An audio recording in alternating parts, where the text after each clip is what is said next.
Hello children, today we are going to start the new lesson, that is direct and inverse variation. Children, have you learnt unitary method in lower classes? It's a method to find out the value of a unit, to find out the value of required quantity. So first we have to find out a value of 1 unit, and then you can find out the required units value. So in unitary method, there are two different variables. One is direct variation and the other is inverse variation. Now, what is direct variation? In direct variation, two variables are so related that increase in one gives you increase in the other value. If decrease in one value, the other also decreases. So that is direct. So increase in one variable shows you the increase in other also. Otherwise decrease in one variable shows decrease in other also. So that is direct. And what is inverse variation? Increase if the two variables are so related to each other that increase in one variable shows decrease in the other, or decrease in other shows increase in other, is inverse proportion. We'll solve some sums on this, so you'll come to know what it is and how to do it. So let us take 10th exercise, first sum now. If cost of 40 toys is rupees 1024, what is the cost of 1 dozen such toys? Fine. So 40 toys cost 1024 and we have to find out the cost of 12 such toys. So how we will do that? Now tell me children, what is it, inverse proportion or direct proportion? Here the 40 toys are costing 1024. Now the quantity of the toys is decreased to 12. So even the cost will be decreased. So it's a direct variation. Now how we have to do it? 40 toys cost 1024, 12 toys cost, find out x. Now how we are going to do? We have to find out a value of 1. So 1024 by 40 if you do, you will get a cost of 1 toy, and multiply it with 12, you will get a cost of 12 toys, that is 307 rupees 20 paisa. Fine. Let us go to the next question, that is third one.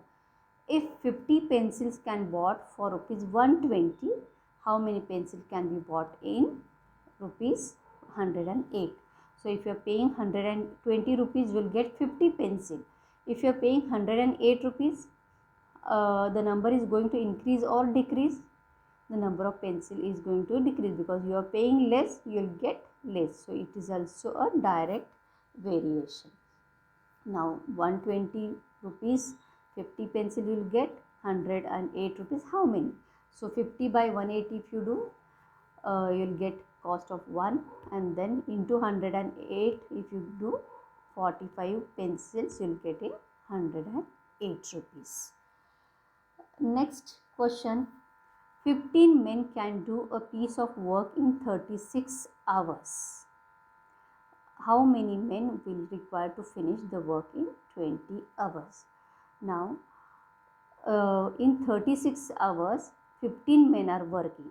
Now, we have to finish the work in 20 hours. So, the number of hours are decreased. So, definitely, we have to increase the number of workers or men, isn't it? So, it's the value, the hours are decreasing, so the number of men who are working will be increased. So it's a inverse proportion. Are you getting children? 15 men can do a piece of work in 36 hours. As we want to finish it early in 20 hours, we have to increase the number of worker or number of men who are working there. So it's a inverse proportion. So let's do that. 36 hours, 15 men. If you want to finish in 20 hours, how many men are needed? Now first we'll find out how many hours they are working together. So 36 hours into 15 men. So if you do 36 into 15, you will get total working hours. So 15 into 36, and if you divide it by 20 hours, you'll get the number of men, how many you should send to do the work. So 36 into 15 by 20 if you do, you'll get 27 men are needed to do the work. Let's go to one more question.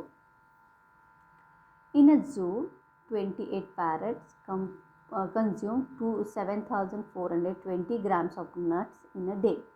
If parrots are sent to another zoo, if 8 parrots are sent to another zoo, what quantity of nuts will require in a day? Now see, 28 parrots are there, they need 7,420 grams of nuts. Now 8 parrots are sent, so the number of parrots is decreased. So it is 28 minus 8 means now there are 20 parrots only. So how many nuts are needed? So as the number of parrots is decreased, the nut requirement is going to be decreased. So it's a direct proportion. By mistake here I written inverse proportion. Children take it as direct proportion. So 28 parrots 7,420 grams. 20 parrots how many grams? So first find out how much grains are needed.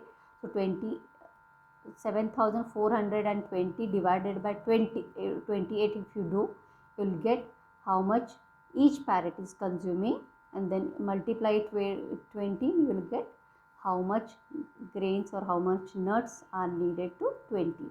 So 7,420 divided by 80 into 20, you will get 5,800 grams nuts are needed for 20 parrots. Now next is, now 3 typists working for 7 hours a day type a thesis in 10 days. For how many hours per day should 2 typists work to finish the work in 21 days? Now listen children, 3 typists are working. They are working 7 hours a day and for 10 days they are typing a thesis. So total working hours we have to count, because 3 typists 7 hours a day, 10 days, and you have to divide by total number of typists, number of days. So you will get the total hours they have to work every day. So how you are going to do it? Let's see. 3 typists 7 hours 10 days. So total working hours we'll find out for all 3. So 3 typists every day 7 hours for 10 days. So if you do 3 into 7 into 10, you will get total working hours they are consuming. Divide by 2 into 21, you will get every day how much they have to work. So 2 typists for 21 days. If they work for 5 days, the thesis will be completed. So this way we are going to complete our exercise. I have done 5 sums for you children. Remaining you can do on your own. If you have any doubt, let me know. Till then, bye and take care.